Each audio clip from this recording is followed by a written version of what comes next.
퇴직할 때만 해도 저는 나름 준비된 노후를 맞이한다고 생각했습니다. 고등학교 졸업 후 악착같이 공부해 공무원 시험에 합격했고 30년이라는 긴 세월을 묵묵히 버텨냈습니다. 그 덕분에 매달 연금도 나오고 어느 정도 저축도 해두었죠. 이제 남은 인생은 편히 보내겠지. 퇴직날, 저 김선재는 정말 그렇게 믿었습니다. 아침에 출근 준비할 필요도 없고 상사 눈치 볼 일도 없고 그저 아내 김영애와 함께 소소한 행복을 누리며 살아갈 수 있을 거라 생각했어요. 하지만 현실은 전혀 달랐습니다. 퇴직 후 얼마나 많은 것이 달라졌는지 구독과 좋아요 눌러주시면 지금부터 바로 알려드리겠습니다. 퇴직 후 첫 달, 아침에 눈을 뜨는 순간부터 제 하루는 눈치와 구박으로 시작되었습니다. 30년 동안 새벽 6시에 일어나 출근 준비를 하던 몸이 갑자기 바뀔 리 없어 저는 여전히 일찍 일어났어요. 조용히 신문을 보고 커피 한 잔을 마시는 것이 제 작은 행복이었습니다. 그런데 아내 김영애의 눈에는 그 모습마저도 눈에 거슬렸나 봅니다. 당신 뭐 하는 거야? 아침부터 빈둥빈둥. 이제 할 일 없다고 완전히 놓아버린 거야? 처음에는 그럴 수도 있다고 생각했습니다. 갑자기 집에 계속 있는 남편이 답답할 수도 있겠다 싶어서요. 그래서 집안일이라도 도와보려고 했습니다. 청소도 하고 빨래도 개고 장도 보러 다녔어요. 그런데 이상한 일이 벌어졌습니다. 제가 집안일을 할수록 아내의 불만은 더 커졌어요. 아이고, 그걸 빨래 개는 거라고 했어. 다시 해요. 장 본다고 돈은 왜 이렇게 많이 써? 아무거나 사면 어떻게? 청소기 돌린 거 맞아? 머리카락과 먼지가 그대로인데? 이건 안 보여. 무엇을 해도 칭찬은 없었습니다. 오히려 구박과 잔소리만 늘어갔어요. 더 서러웠던 건 아내의 일상이었습니다. 아내는 친구들과 등산을 다니고 여행을 가고 쇼핑을 하고 브런치 카페에서 웃음꽃을 피웠습니다. SNS에 올라오는 사진들을 보면 정말 행복해 보였어요. 그런데 저에게 단 한 번도 함께 가자고 한 적이 없었습니다. 여보, 나도 같이 가면 안 될까? 저는 용기를 내서 그렇게 물어봤습니다. 아내는 잠시 저를 바라보더니 이렇게 말했어요. 당신은 친구 없어? 당신도 친구 만나러 나가. 그리고 당신이야. 여자들끼리 만나는 자리에 무슨 할 일 없으면 그냥 집에서 쉬고 있어요. 그 말에 저는 더 이상 아무 말도 할 수 없었습니다. 아내에게 저는 함께 시간을 보내고 싶은 동반자가 아니라 그저 집을 지키는 사람일 뿐이었어요. 혼자 남겨진 빈집에서 저는 무엇을 해야 할지 몰랐습니다. TV를 봐도 재미없고 책을 읽어도 집중이 안 되고 그저 시간만 흘러갔어요. 외로움과 서운함이 마음속에 쌓여갔지만 그것도 말할 곳이 없었습니다. 사실 이 부분에서 저도 아내의 입장을 이해하려고 노력했어요. 30년 동안 친구들과 쌓은 관계가 있을 테고 갑자기 남편이 끼어들면 어색할 수도 있겠다 생각했죠. 하지만 가끔이라도, 정말 가끔이라도 같이 가자는 말 한마디가 그렇게 어려운 걸까요? 저는 퇴직하면 그동안 많이 못했던 데이트 많이 하며 재밌고 여유롭게 살 줄 알았거든요. 그건 그냥 나만의 혼자 착각이었죠. 어느 날의 일이었습니다. 점심때가 되었는데 아내가 이렇게 말했어요. 이젠 삼시세끼 차리는 것도 지겹다. 나도 지쳤어. 이제 당신이 알아서 드세요. 그래서 저는 조용히 라면을 끓여 혼자 먹었습니다. 별거 아닌 일이라고 생각했어요. 라면 하나 끓이는 것도 못할 나이는 아니니까요. 그런데 그 모습을 본 아내가 비아냥대듯 말했습니다. 당신은 혼자 입만 챙겨서 좋겠다. 가족들 식사는 생각하지 않아도 되니깐 말이야. 순간 제 젓가락이 멈췄습니다. 차려달라고 한 적도 없고 오히려 혼자 알아서 먹으라고 해서 그렇게 한 건데 그마저도 구박의 이유가 되는 현실에 저는 말문이 막혔어요. 그럼 어떻게 하라는 거야? 차리기 싫다면서? 먹지도 말라는 거야? 속으로는 그런 말이 목까지 올라왔지만 입 밖으로는 나오지 않았습니다. 40년을 함께 산 아내와 라면 한 그릇 때문에 싸우고 싶지 않았거든요.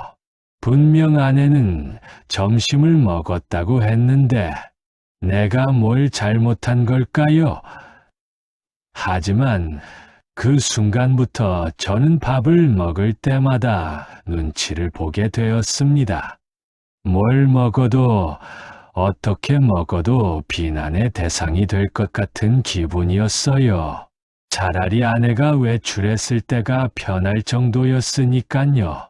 예전부터 저는 낚시를 좋아했습니다. 젊을 때부터 틈틈이 강가에 나가 낚싯줄을 들이우며 마음의 평화를 찾곤 했어요.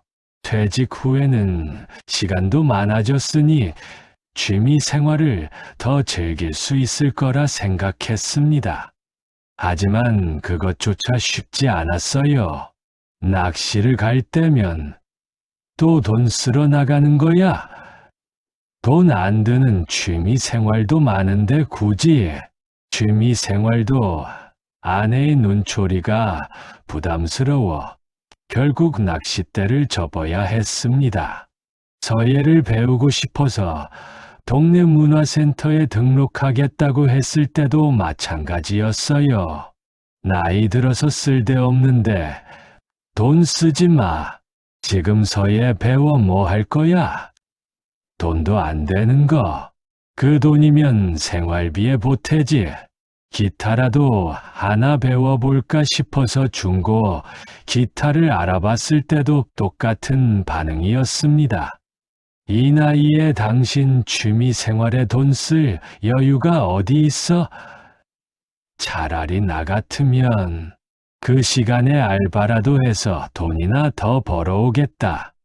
그 순간 저는 깨달았습니다. 아내의 눈에 저는 사는 사람이 아니라 여전히 돈 버는 기계였던 겁니다. 30년 공직 생활을 마치고 연금을 받으며 소소한 취미나마 즐기고 싶었는데 그것조차 사치라는 거였어요. 물론 아내의 걱정도 이해는 됩니다. 앞으로 의료비도 많이 들 테고 물가도 계속 오르고 있으니까요. 하지만 몇만 원짜리 취미 활동도 허락받아야 하는 노후가 과연 제대로 된 노후일까요? 결정적인 순간은 그날 밤이었습니다. 저녁 식사를 마치고 TV를 보고 있는데 아내가 무심히 이런 말을 했어요. 연금만으로는 생활이 안 되니깐 시간만 축내고 집에 있지 말고 경비원 자리라도 알아봐요. 한 살이라도 젊을 때 구해야지. 그 말은 제 자존심을 송두리째 흔들어 놓았습니다. 평생 가족을 위해 악착같이 공부해 공무원이 되었고 30년 동안 성실히 일하며 버틴 끝에 겨우 연금이라는 안전망을 얻었습니다. 그런데 그 연금마저도 아내에게는 축내는 돈이었고 67세 노인에게 다시 나가서 돈을 벌어오라는 것이었어요. 그 말이 머릿속에서 계속 맴돌았습니다. 그동안 제가 얼마나 열심히 살았는지, 가족을 위해 얼마나 희생했는지는 전혀 고려되지 않은 채 당장 돈을 벌어오지 못한다는 이유만으로 축내는 사람이 되어버린 거예요. 그날 밤 저는 잠을 이룰 수 없었습니다. 침대에 누워 천장을 바라보며 생각했어요. 나는 아내에게 남편이 아니라 돈 버는 기계일 뿐이구나. 이 생각이 머리를 떠나지 않았습니다. 40년을 함께한 아내였지만 저는 더 이상한 사람으로서 존중받지 못한다는 사실을 받아들일 수 없었어요. 그리고 조금씩, 그러나 분명하게 마음속에 한 가지 결심이 자리 잡기 시작했습니다. 이렇게 살다 죽는 게 내 인생의 끝이어야 할까? 가장 참기 힘들었던 순간은 가족들이 모인 자리에서 벌어졌습니다. 딸과 사위 그리고 손주까지 와서 오랜만에 함께 저녁을 먹게 된 날이었어요. 저는 괜히 마음이 들떠 있었습니다. 요즘 집에서 아내와 둘이서만 지내다 보니 말할 상대도 없었는데 오늘만큼은 가족들과 즐겁게 이야기하며 밥을 먹을 수 있을 거라 생각했거든요. 오늘은 웃으면서 식사할 수 있겠지. 그런 기대를 품고 식탁에 앉았습니다. 손주가 학교 이야기를 하고 딸이 직장 얘기를 하는 모습을 보니 정말 행복했어요. 그런데 갑자기 아내의 입에서 나온 말이 제 가슴을 무너뜨렸습니다. 얘들아, 너희 아버지 요즘 뭐 하는 줄 아니? 지겨워 죽겠어. 연금만 축내면서 하루 종일 집에만 있어. 내가 없으면 밥 한 끼도 못 챙기면서 말이야. 순간 식탁 위에 숟가락 소리가 뚝 끊겼습니다. 딸은 어색하게 웃으며 고개를 숙였고 사위는 다른 화제를 꺼내려고 했었어요. 하지만 그 순간 제 귀에는 아내의 말만 메아리 쳤습니다. 연금만 축내는 사람, 밥 한 끼도 못 챙기는 사람. 그때 손주가 순진하게 물었습니다. 할아버지, 이제 일 안 해요? 그 말에 저는 웃어보려고 했지만 얼굴 근육이 굳어버렸어요. 손주 앞에서, 자식들 앞에서 저는 한순간에 무능한 노인으로 전락해 있었습니다. 평생 악착같이 공부해 공무원이 되었고 30년 넘게 일하며 가족을 위해 살아왔는데 그 모든 세월이 단 한순간에 조롱거리로 바뀌었어요. 딸이 조심스럽게 말했습니다. 엄마, 그런 말씀은 애도 있는데, 하지만 아내는 멈추지 않았어요. 뭐가 잘못된 말이야? 사실이잖아. 나이도 젊은데 늙은이 마냥 집에서 빈둥거리기만 하잖아. 그 순간 제 가슴에서 무언가 찌릿하게 타고 아린 느낌이 들었습니다. 아내의 말은 단순한 불평이 아니라 제 인생 전체를 부정하는 말이었어요. 식사는 어색하게 끝났고 가족들은 일찍 돌아갔습니다. 그날 밤 저는 정말 잠을 이룰 수 없었어요. 누워서 눈을 감아도 아내의 목소리가 귓가에 맴돌았습니다. 그날 이후 제 마음속에는 단 하나의 결심이 자리 잡았습니다. 이 결혼 생활이 맞는 거야. 차라리 혼자가 편하지 않을까? 정말 심각하게 이혼을 생각해 봤습니다. 이제는 감정만으로는 버틸 수 없다는 걸 알았거든요. 정말로 이혼을 한다면 현실적으로 어떻게 살아갈지부터 냉정하게 계산해 봐야 했어요. 그날 밤 저는 처음으로 제 경제 상황을 정확히 파악해 보기 시작했습니다. 통장을 펼쳐보니 아내가 그동안 관리해왔던 저축이 생각보다 많이 남아 있었어요. 30년 공직 생활 동안 조금씩 모은 돈들이었죠. 이 정도면 혼자 살아갈 수 있을까? 재산은 아내와 절반 나눈다고 치면 순간 마음이 무거워졌습니다. 내 손에 남는 게 과연 얼마나 될까? 원룸 하나 얻을 수 있을까? 병원비는 어떻게 준비하지? 그래서 마음속으로 가계부를 그려보기 시작했어요. 집을 팔고 절반을 나누어 가진 뒤 작은 전셋집을 구하는 시뮬레이션을 해봤습니다. 그리고 연금으로 매달 생활비를 맞춰 보았어요. 생각보다 빠듯했지만 불가능한 일은 아니었습니다. 아니, 어쩌면 눈치 보며 살아가는 지금보다 훨씬 나은 삶일 수도 있다는 생각이 들었어요. 그 순간 저는 깨달았습니다. 그래, 재산을 절반 나누고 나면 가진 게 줄어들겠지. 하지만 최소한 자유는 얻을 수 있다. 돈은 모자라면 줄여서 살면 된다. 하지만 존중 없는 삶은 더는 견딜 수 없다. 저는 그날 일기장에 이렇게 적었습니다. 남는 게 적더라도 이제는 내 인생을 지키겠다.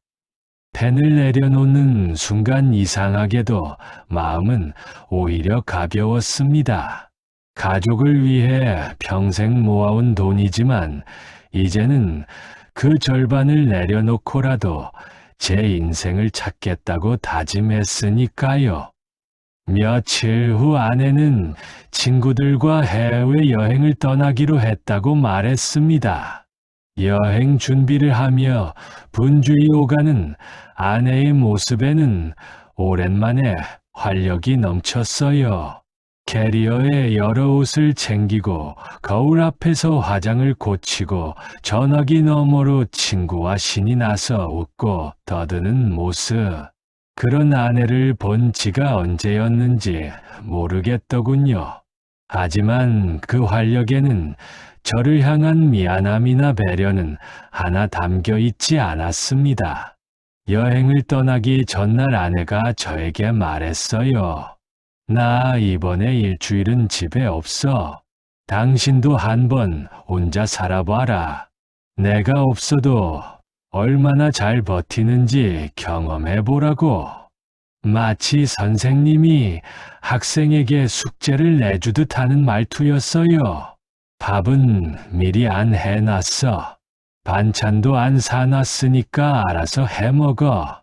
설거지든 뭐든 다 스스로 해봐.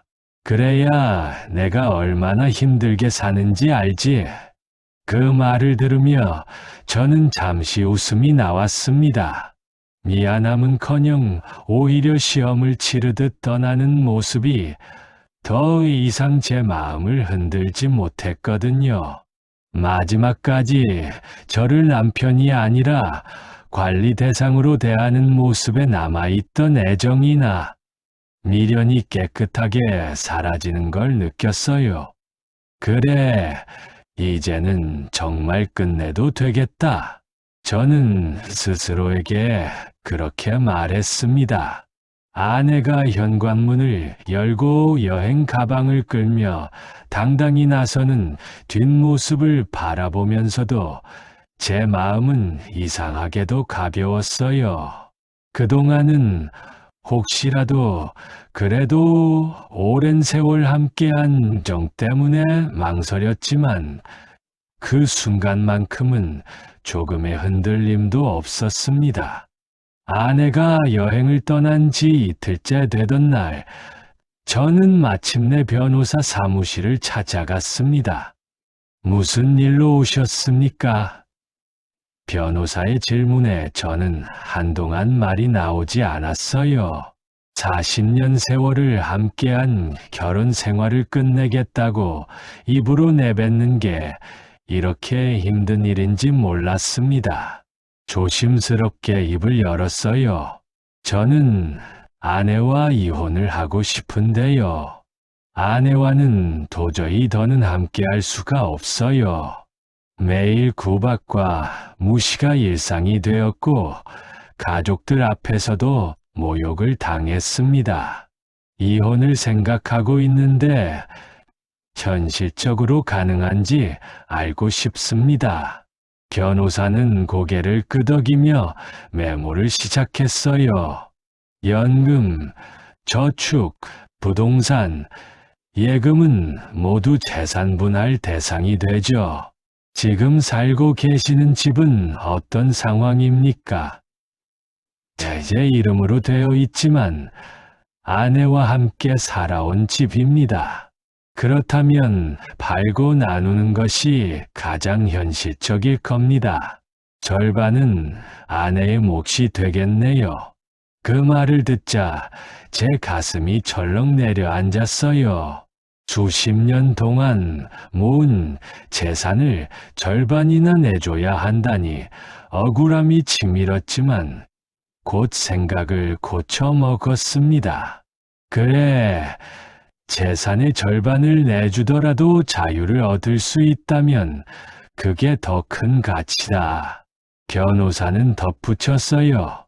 거주할 곳부터 미리 알아보셔야 합니다. 원룸이나 전셋집을 미리 알아두시면 훨씬 수월해요. 또 자녀들에게는 어떻게 말씀하실지도 생각해 두셔야 하고요. 이혼은 합의하시면 수월하게 진행되지만 그렇지 않으면 예상보다 더 큰 갈등이 생길 수 있어요. 상담을 마치고 사무실을 나서는 제 발걸음은 묘하게도 가벼웠습니다. 비록 앞으로 넘어야 할 산이 많겠지만 이제는 길이 눈앞에 보였거든요. 아내가 해외여행을 마치고 돌아온 날 현관문이 열리며 화려한 옷차림의 쇼핑백을 든 아내가 들어왔어요. 피부는 햇볕에 그을렸지만 표정은 환했습니다. 하지만 아내는 잠시 후 또다시 폭풍 잔소리가 이어졌죠. 이걸 이렇게 하면 어떡하냐? 빨래는 왜 이렇게 하고? 바닥 청소는 하기는 했어? 여행 갔다 와서 집이 깨끗하면 얼마나 기분이 좋겠냐고. 아, 정말 싫다. 트집을 잡았고 저에게 잘 지냈어? 라는 말 한마디 없더라고요. 저는 아무 대답도 하지 않았습니다. 그저 아내의 손에 들린 쇼핑백과 휴가를 다녀온 사람의 당당한 웃음을 바라볼 뿐이었어요. 그리고 마음속에서 다짐했습니다. 오늘이다. 더는 미루지 말자. 식탁에 마주 앉자 아내는 여행에서 있었던 일들을 늘어놓기 시작했어요. 호텔이 얼마나 좋았는지 알아? 내 친구 남편은 여행 경비 다 대주고 공항까지 또 데리러 왔더라고. 우리 집 남편이랑은 너무 비교가 되지. 말끝이 흐르기도 전에 저는 조용히 말을 꺼냈습니다. 여보, 우리 이쯤에서 그만하자. 아내는 순간 눈을 크게 떴어요. 뭐라고? 그만하자고. 당신이 무슨 소리 하는 거야? 저는 담담하게 말했습니다. 40년을 함께 살았어. 하지만 이제는 더는 존중받지 못하는 삶을 살고 싶지 않아. 나는 더 이상 남편이 아니라 그저 돈 버는 기계로만 취급받아왔어. 내가 어떻게 해도 당신 마음에 안 들고 당신도 나 없이 혼자 사는 것이 더 편하다고 했잖아. 나도 이제 내 남은 인생은 나를 위해 쓰고 싶어. 아내는 얼굴이 굳어지더니 목소리를 높였어요. 당신 제정신이야? 이 나이에 무슨 이혼 타령이야? 당신 혼자 살 수 있을 것 같아? 저는 단호하게 고개를 끄덕였습니다. 혼자 살아도 돼. 아니, 혼자가 더 편할 것 같아. 재산은 당신과 반반으로 나눌게. 난 돈 많이 없어도 괜찮아. 돈은 줄어들겠지만 최소한 당신에게 매일 모욕당하며 살지는 않겠지. 나도 이제는 편하게 조용히 좀 살고 싶어. 순간 아내는 아무 말도 하지 못했어요. 집 안은 고요해졌고 저는 그 고요 속에서 묘한 해방감을 느꼈습니다. 이제야 비로소 저는 제 목소리로 제 인생을 말하고 있었어요. 이혼 이야기를 꺼내고 난 뒤 아이들에게도 소식을 전해야 했습니다. 딸은 이미 시집을 갔고 아들은 장가 가정을 꾸린 지 오래라. 큰 충격은 아닐 거라 생각했지만 그래도 조심스러웠어요. 먼저 딸에게 전화를 걸었습니다. 딸아, 아버지가 할 말이 있다. 엄마와 이혼을 생각하고 있어. 전화기 너머로 한동안 침묵이 흘렀어요. 그러더니 딸이 조심스럽게 말했습니다. 아버지가 그렇게 말씀하신다면 얼마나 오랫동안 생각하셨을지 알 것 같아요. 아버지와 어머니의 결정이 그렇다면 저희는 괜찮아요. 예상과 달리 딸은 제 결정을 나무라지 않았어요. 오히려 이해한다는 반응이었습니다. 엄마와 아버지의 입장이 너무나도 다르다는 건 저도 알고 있었어요. 아들의 반응도 비슷했습니다. 아버지, 힘든 결정이었을 텐데, 그래도 본인을 위해 선택하셨다면 존중할게요. 필요한 거 있으면 언제든 말씀하세요. 아이들의 따뜻한 말 한마디에 저는 한결 마음이 가벼워졌어요. 적어도 자식들은 제 마음을 이해해 주고 있다는 생각이 들었거든요. 그 후 저는 곧장 원룸을 구했습니다. 집을 팔고 정리하기 전에 우선은 제 힘으로 살아보기 위해서였어요. 부동산을 통해 알아본 곳은 6평 남짓한 방의 작은 주방과 화장실, 낡은 에어컨이 달려있는 원룸이었습니다. 크게 번듯하지는 않았지만 제게는 세상에서 가장 자유로운 공간이었어요. 하지만 문제는 그때부터였습니다. 그동안 아내가 맡아왔던 사소한 일들이 제게는 큰 벽처럼 다가왔어요. 딸이 와서 간단히 살림을 알려줬는데 저는 하나하나가 낯설기만 했습니다. 아버지, 세탁기는 이렇게 코스 맞추고 세제는 여기다 넣는 거예요. 저는 멋쩍게 웃으며 끄덕였지만 혼자 남았을 때는 세탁기를 잘못 돌려 옷감이 줄어들고 말았어요. 밥솥에 쌀을 씻어 넣는 것도 서툴렀습니다. 물을 맞추지 못해 죽처럼 질게 되기도 하고 반대로 딱딱하게 되기도 했어요. 라면 하나 끓이는 것도 이제는 제 손에 달려 있었습니다. 아버지, 달걀은 끓는 물에 넣어야 돼요. 딸의 당부가 떠올라 그대로 해봤지만 이번엔 국물이 넘쳐 가스레인지가 엉망이 되었어요. 청소기도 처음엔 다루기가 어려웠습니다. 집이 많이 좁으니 대충 쓸어도 될 줄 알았는데 먼지가 구석구석 쌓여 금세 답답해졌어요. 냉장고 관리도 마찬가지였고요. 그 모든 게 서툴고 힘들었지만 이상하게도 저는 즐거웠습니다. 누구의 눈치도 보지 않고 제 마음대로 배우고 실패하고 다시 해볼 수 있었으니까요.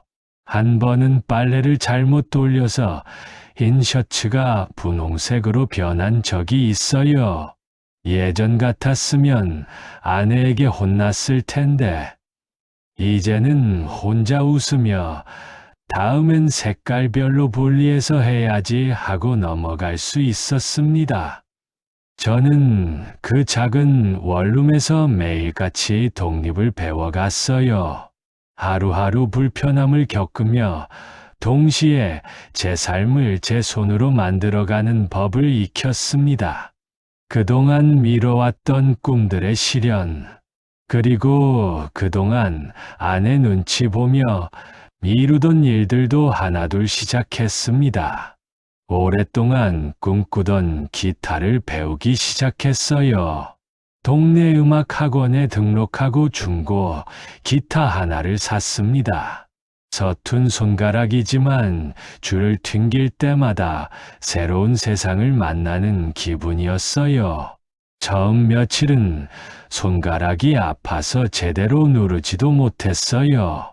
하지만 아무도 돈 아깝다, 나이 들어서 뭘 한다고 말하지 않았으니 꾸준히 연습할 수 있었습니다. 한 달 정도 지나니 간단한 동요 정도는 칠 수 있게 되었어요. 고향의 봄을 연주했을 때의 그 뿌듯함은 말로 표현할 수 없었습니다. 이때 오랜 친구 김민수에게 연락이 왔습니다. 선재, 너 요즘 어떻게 지냈냐? 퇴직해서 편하게 산다고 했지. 저는 솔직하게 제 상황을 털어놓았습니다. 기타를 배우고 있다는 말에 김민수가 반색하며 말했어요. 야, 잘 됐다. 나도 예전에 기타 좀 쳤었는데 우리 동네에 기타 동호회 있는데 같이 가자. 혼자 치는 것보다 훨씬 재밌을 거야. 김민수의 제안 덕분에 저는 기타 동호회에 가입했고 비슷한 연배의 사람들과 어울리며 연주 실력도 더 빨리 늘릴 수 있었어요. SNS 활용법도 배우기 시작했어요. 스마트폰으로 사진을 찍고 글을 올리며 사람들과 소통하는 즐거움은 생각보다 컸습니다. 처음에는 좋아요 하나 받는 것도 신기했어요. 제가 올린 원룸 생활 이야기에 응원합니다. 힘내세요라는 댓글이 달리면 하루 종일 기분이 좋았습니다. 나 같은 사람 이야기를 듣고 위로받는 사람이 있겠지.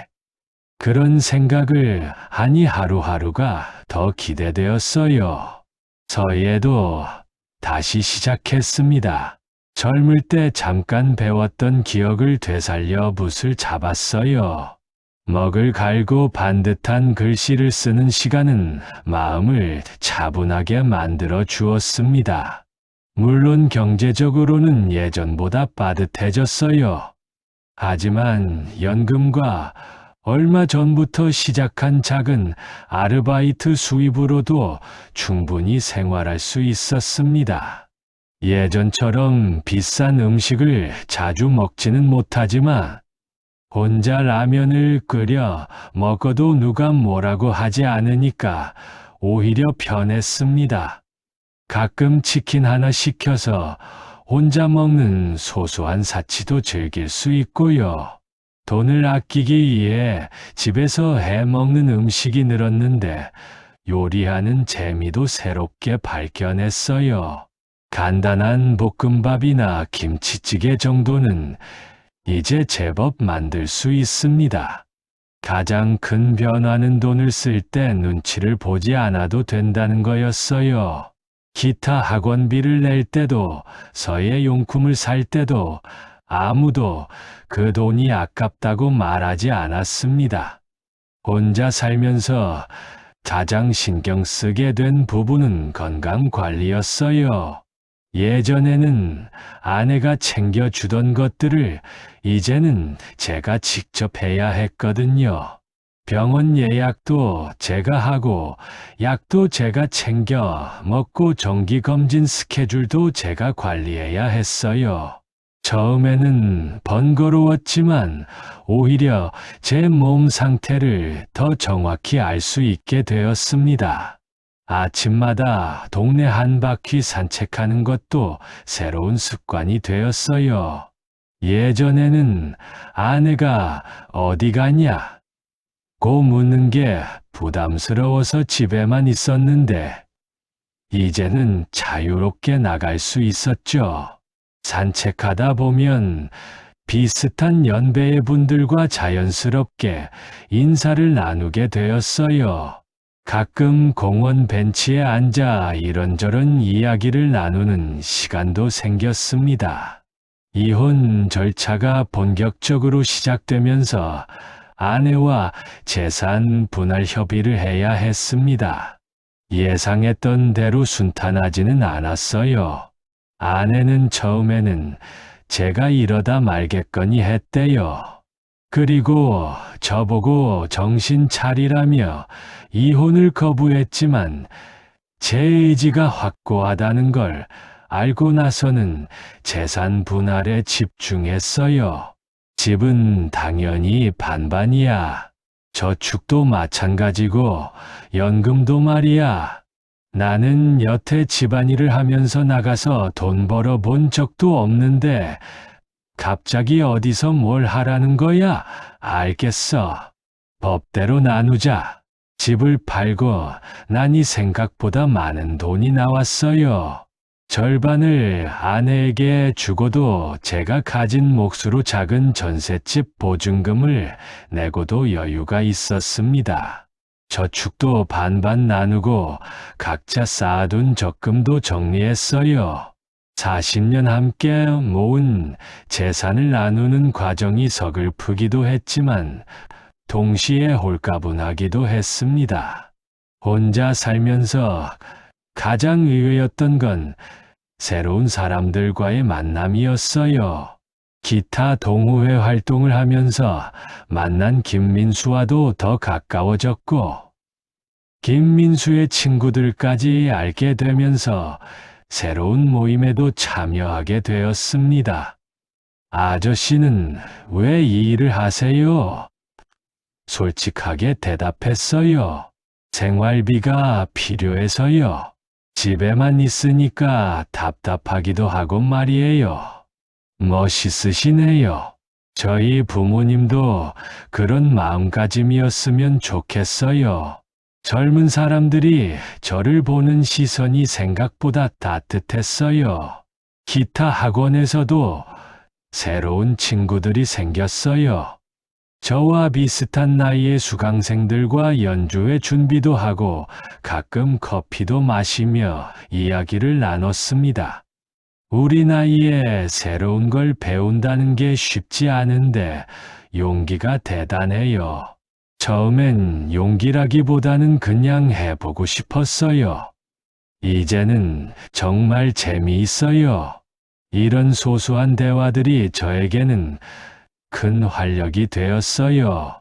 딸과 아들과의 관계도 오히려 더 좋아졌어요. 예전에는 엄마 아빠가 함께 있을 때만 이제는 저와 따로 만나는 시간이 생겼습니다. 아버지, 요즘 어떻게 지내세요? 괜찮다. 오히려 더 편해졌어. 다행이에요. 엄마는 저희가 잘 모실 테니 아버지 산 즐기세요.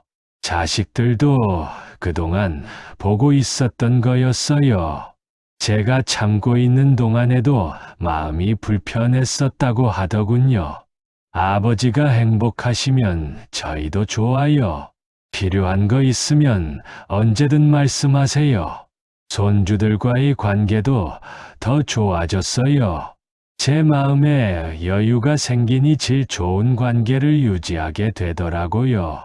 오히려 더 많은 장난을 치게 되는 관계가 되었습니다. 할아버지 기타 들어볼래요? 서툰 연주를 들어주는 손주의 모습에서 순수한 기쁨을 느꼈어요. 무엇보다 혼자만의 시간이 이렇게 소중한 줄 몰랐어요. 아침에 눈을 떠서 오늘은 뭘 할까 하고 계획을 세우는 것부터가 즐거웠습니다. 누구의 허락을 받을 필요도 없고 눈치를 볼 일도 없었어요. 책을 읽고 싶으면 하루 종일 읽을 수 있고 영화를 보고 싶으면 밤늦게까지 볼 수 있었습니다. 간단한 일상이지만 이런 자유가 얼마나 소중한지 새삼 깨달았어요. 특히 저녁 시간이 좋았어요. 일을 마치고 새벽에 집에 돌아와서 간단히 씻고 따뜻한 차 한 잔을 마시며 하루를 정리하는 시간. 그 조용한 시간이 저에게는 가장 평화로운 순간이었습니다. 이혼한 지 1년이 지났습니다. 돌이켜보면 정말 많은 것이 변했어요.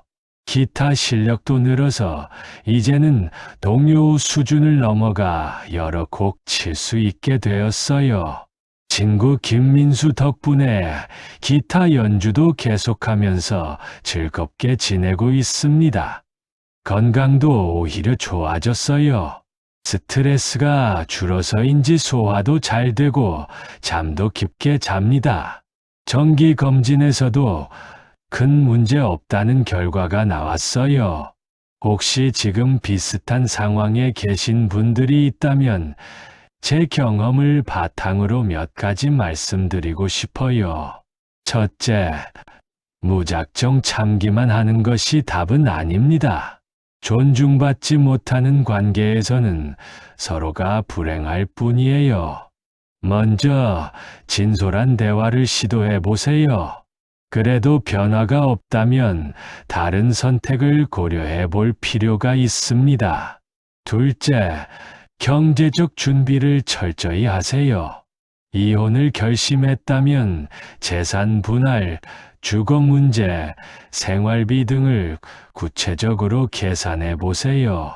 변호사 상담도 받아보시고요. 셋째, 혼자 사는 기술을 미리 익혀두세요. 요리, 청소, 빨래 등 기본적인 생활 기술을 배워두시면 도움이 됩니다. 어려운 일이 아니에요. 넷째, 새로운 관계를 두려워하지 마세요. 혼자 산다고 해서 외로운 것은 아닙니다. 오히려 새로운 사람들과 건강한 관계를 맺을 기회가 더 많아져요.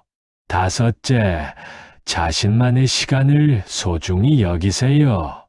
혼자만의 시간이 얼마나 값진지 깨닫게 될 거예요. 하고 싶었던 일들을 하나씩 시작해 보세요.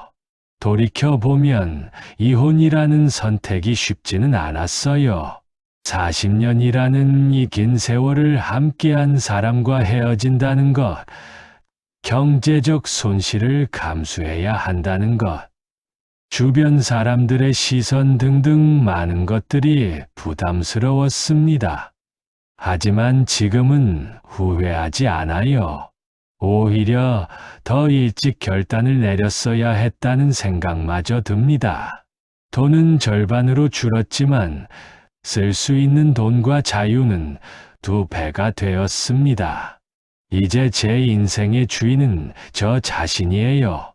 아침에 눈을 뜰 때마다 오늘 하루를 어떻게 보낼지 제가 결정할 수 있습니다. 67세의 나이에 새로운 시작이라니. 늦었다고 생각할 수도 있겠지만 저는 그렇게 생각하지 않아요. 앞으로 얼마나 더 살지는 모르지만 남은 시간만큼은 온전히 제 것으로 살고 싶었거든요. 모든 분에게 이혼을 권하는 것은 아닙니다. 하지만 존중받지 못하는 관계에서 하루하루 스트레스를 받으며 무작정 참기만 하는 것도 답이 아니라는 걸 말씀드리고 싶어요. 꼭 이혼이 아니라도 따로 살아보는 것도 좋을 것 같습니다. 여러분의 노후가 누군가의 눈치가 아닌 자신의 선택으로 채워지길 바랍니다. 그리고 혹시라도 제 이야기가 조금이나마 도움이 되셨다면 구독과 좋아요로 응원해 주세요. 긴 이야기 끝까지 들어주셔서 정말 고맙습니다. 여러분 모두 행복한 노후 보내세요. 감사합니다.